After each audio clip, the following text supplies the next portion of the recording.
En las montoneras queremos visibilizar el trabajo de las mujeres, pero justo ahora me corregían, queremos hacer audible el trabajo de las mujeres, pero también escuchar lo que está pasando en la sociedad y creo que este es un buen ejemplo. O escuchar los procesos creativos de cada una de las compositoras y de cada una de las intérpretes. Bueno, pasaré a la segunda muestra de hoy. Eh, Vamos a escuchar a Gabriela Maravilla. Ella está aquí. Eh,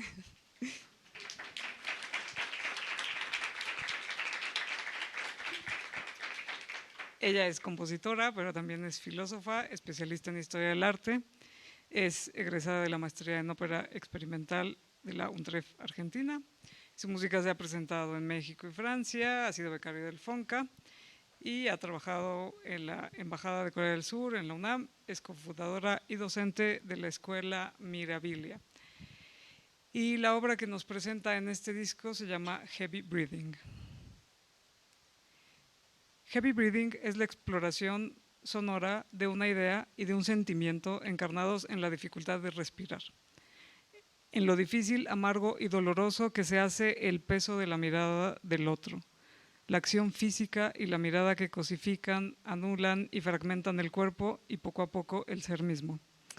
Según estadísticas públicas, México es uno de los países con mayor consumo de pornografía en el mundo. Un alto porcentaje de varones se inician en esta actividad a tempranas edades y eso provoca un sesgo cognitivo en el modo de relacionarse con sus parejas e incluso en las formas de aproximarse a mujeres y niñas. La experiencia amorosa y sexual están mediadas por este tipo de contenidos que normalizan modos de relación violentos o utilitarios y que muchas veces provocan la cosificación de las mujeres, que se las vea no solo como, solo como cuerpos desechables, cosas que se pueden mayugar, maltratar, tirar e incluso matar.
Thank you.